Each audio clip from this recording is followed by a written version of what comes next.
বিসমিল্লাহির রহমানির রহিম। আসসালামু আলাইকুম রহমতুল্লাহ। আশা করি প্রত্যেকে ভালো আছেন। আজকে আমরা সাক্ষ্য আইনের ৫, ৬, ৭ এই তিনটি ধারা আমরা দেখব মোটামুটি উদাহরণের মাধ্যমে। আশা করি সেই সাথেই থাকবেন। তাহলে আমরা মূল আলোচনায় চলে যাই।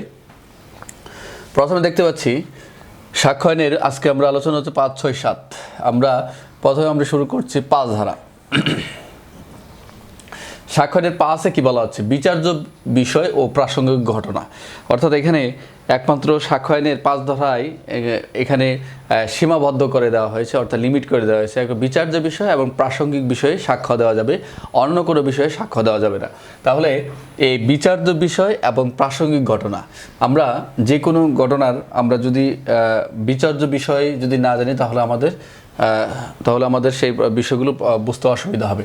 তাহলে প্রথম বলা হচ্ছে যে বিচার্য বিষয়, আমরা পূর্বে ক্লাসে বিষয় জেনেছি বিচার্য অর্থাৎ সাক্ষ্যের বিচার্য বিষয় আমরা আলোচনা করেছি। আর প্রাসঙ্গিকতা মোটামুটি ৬ থেকে ৫৫ ধারায় আলোচনা করা রয়েছে।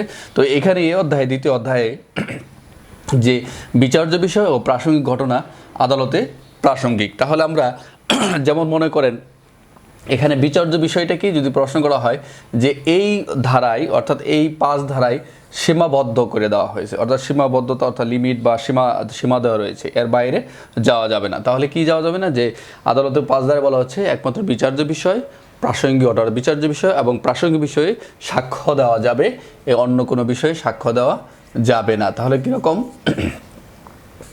আমরা যদি চিন্তা করি যে একটা উদাহরণ দেই যে কামাল খর নিকট অর্থাৎ খায়রুলের নিকট এখনও জমি কিনেছে, কিন্তু এই কামাল খর নিকট যে জমি ক্রয় করেছে কিন্তু খর নিকট সে কি পাচ্ছে না? জমি দখল পাচ্ছে না। এখন সে আদালতে কি করলো? কামাল খর বিরুদ্ধে একটি মামলা করলো। এখন এখানে বিচার্য বিষয় কি? বিচার্য বিষয় হচ্ছে কামাল যে জমিটি কিনেছে এই জমিটি আসলে তার খর নিকট যে কিনেছে আসলে এই জমিটি বৈধ কিনা, এই বৈধতাই হচ্ছে বিচার্য বিষয়। তাহলে এখানে আমরা বিচার্য বিষয় যদি আমরা একটা উদাহরণের মাধ্যমে আরও ক্লিয়ার করে দেই। কেমন? যেখানে দেখা যাচ্ছে আমরা লাঠি, অর্থাৎ এখানে খকে প্রহার করিবার ক অভিযুক্ত দেখা যাচ্ছে। যেখানে খকে প্রহার অর্থাৎ এখানে লাঠি দ্বারা প্রহার করেছে, দেখা যাচ্ছে যে খকে প্রহার করার জন্য ক কি হলো? অভিযুক্ত। এখন আমরা বিচার্য বিষয়গুলো কি হবে? বিচার্য বিষয় হবে আমাদের ক কর্তৃক, অর্থাৎ এই যে ক কর্তৃক খকে লাঠি দ্বারা প্রহার, এই লাঠি দ্বারা প্রহার, এবং ক কর্তৃক খকে লাঠি দ্বারা প্রহারের ফলে তার মৃত্যু হয়, এবং ক কর্তৃক খকে মৃত্যু ঘটানোর অভিপ্রায়। অর্থাৎ এখানে বিচার্য বিষয় কি হলো? 3টি বিচার বিষয় পেলাম। এখানে পেলাম যে ক কর্তৃক খকে লাঠির দ্বারা প্রথমত কি করলেন? প্রহার করলেন। দ্বিতীয় হচ্ছে ক কর্তৃক প্রহারের ফলে তার কি হলো? তার মৃত্যু হলো। তৃতীয় হচ্ছে খ কর্তৃক অর্থাৎ ক কর্তৃক খকে মৃত্যু ঘটানোর অভিপ্রায়।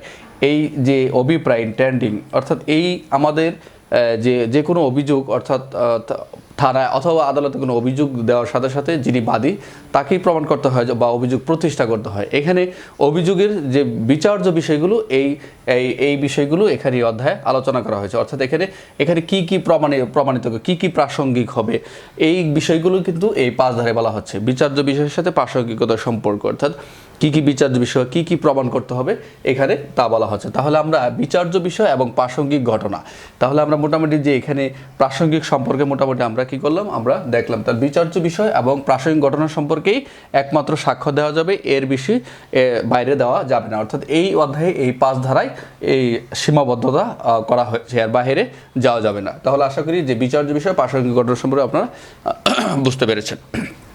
তাহলে আমরা 5 ধারা মোটামুটি আমরা উদাহরণ শেষ করলাম। এখন যাই আমরা পরের নেক্সট ধারায়। 6, যে সকল ঘটনা একই কার্যের অংশ, খুবই গুরুত্বপূর্ণ। অর্থাৎ যে সকল ঘটনা অর্থাৎ একই কার্যের অংশ হিসেবে সেগুলো কি হবে? প্রাসঙ্গিক হবে।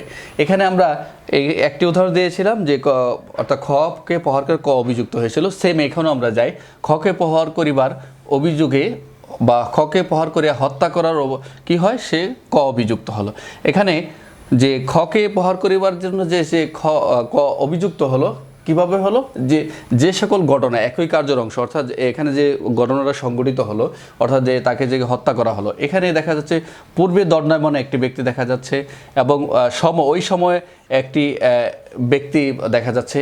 এখানে ঘটনাস্থলে ক কি হলো? অভিযুক্ত হলো। এখানে একটি বিষয়, যে ঘটনাটা ঘটেছে যে ঘটনাস্থলে, এখানে দেখা যাচ্ছে যে খ নামক ব্যক্তি ওই ঘটনাস্থলের 3 ঘন্টা পূর্বে বা 2 ঘন্টা পূর্বে যে ওখান থেকে যে স্থান থেকে ত্যাগ করেছিল বা 3 ঘন্টা আগে ওখান থেকে তার মৃত্যু হয়েছে, এখানে কর সাথে ওই 3 ঘন্টা আগে দেখা গেছে বিচার্য বিষয় পর্যালোচনা করে দেখা গেছে বা প্রাসঙ্গিক বিষয় পর্যালোচনা করে দেখা গেছে কি যে ওই কর ব্যক্তির কি হয়েছে, তার সাথে 3 ঘন্টা আগে তার কথা হয়েছিল। অর্থাৎ এই যে বিষয়গুলো তো যখন ডাক্তারি বা ফরেন্সিক মেডিকেল যখন পরীক্ষা করা হলো, দেখা গেল যে কর সাথে খর অর্থাৎ খর সাথে কর পূর্ববর্তী যে তার সাথে 3 ঘন্টা আগে তার সাথে দেখা হয়েছিল। অর্থাৎ এই যে পূর্বে ওই ঘটনার সময় দণ্ডায়মান ব্যক্তিরা যে সময় যেভাবে অবস্থান করুক না কেন, অর্থাৎ এই পহরার সাথে এই পহরা যে তাকে যে প্রহার করা হয়েছিল ওই সময় এর সাথে কি হবে, একটা প্রাসঙ্গিকতা হবে, অর্থাৎ একটা ব্যাপার ঘটনার সাথে একটা ব্যাপার রূপে গণ্য হবে, ব্যাপার রূপে গণ্য হবে। অর্থাৎ এই ধারাগুলো অবশ্যই আপনারা যে অধ্যায়গুলো রয়েছে ধারার প্রত্যেকটা ধারা আন্ডারলাইনগুলো নিচেগুলো আপনারা একটু মোটামুটি রিডিং ভালো করে পড়ে নেবেন, তাহলে বিষয়গুলো ক্লিয়ার হবেন। তাহলে এখানে প্রত্যেকটি ঘটনার সাথে কি একটা ব্যাপার রূপে এই যে ঘটনাগুলো ঘটলো একটা ব্যাপারের অংশরূপ এই ঘটনাগুলো সাথে কি হবে, একটা একই কার্যের অংশ হিসেবে কী ধরে নেওয়া হবে। তাহলে এই ঘটনাস্থলে যে ঘটনা ঘটুক না কেন, এই ঘটনাস্থলে প্রথম অংশ অবশ্যই কী হবে, প্রাসঙ্গিক হবে। তাহলে যে সকল ঘটনা একই কার্যের অংশ হিসেবে তাহলে কি হলো,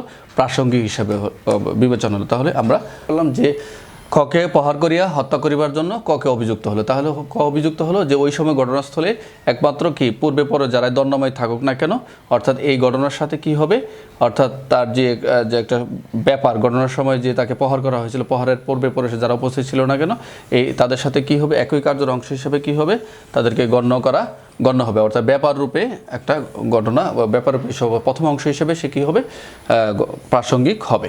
তাহলে আমরা 6 ধারা দেখলাম। তাহলে আমরা এখন খেয়াল করি 7 ধারা।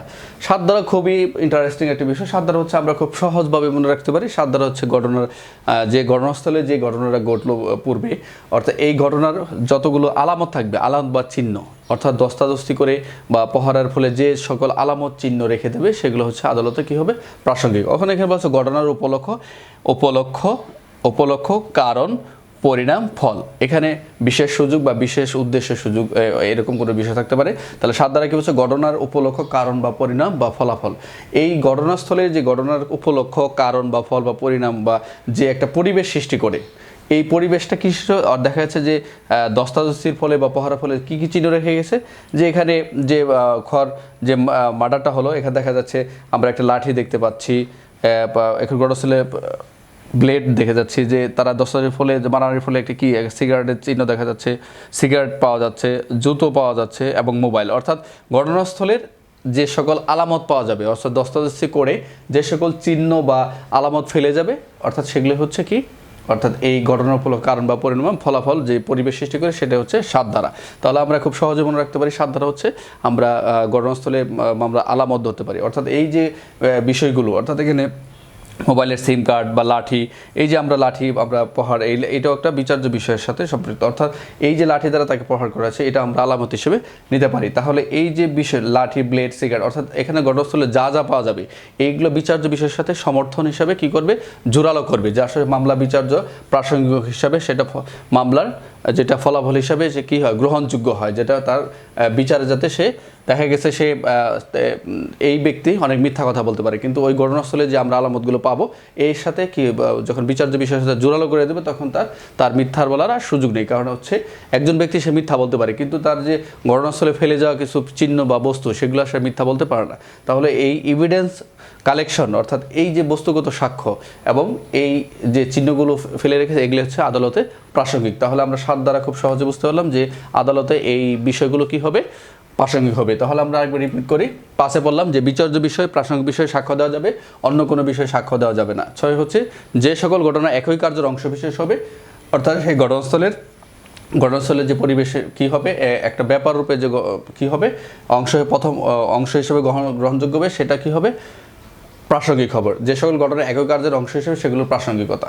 তারপরে হচ্ছে 7 ঘটনার উপলক্ষ কারণ বা পরিণাম বা ফলাফল, অর্থাৎ এখানে মামলা ঘটনাস্থল আলামত হিসেবে আদালতে প্রাসঙ্গিক। তাহলে খুব সহজে আমরা আজকের যে উপস্থাপনা পর্ব সাক্ষ্য 5, 6, 7 আমরা প্রত্যেকটি ধারায় চেষ্টা করব আমরা উদাহরণের মাধ্যমেই আলোচনা করা। আশা করি সেই সাথে থাকবেন। আজকের আলোচনা এই পর্যন্তই। প্রত্যেকে ভালো থাকবেন। আসসালামু আলাইকুম রহমতুল্লাহ।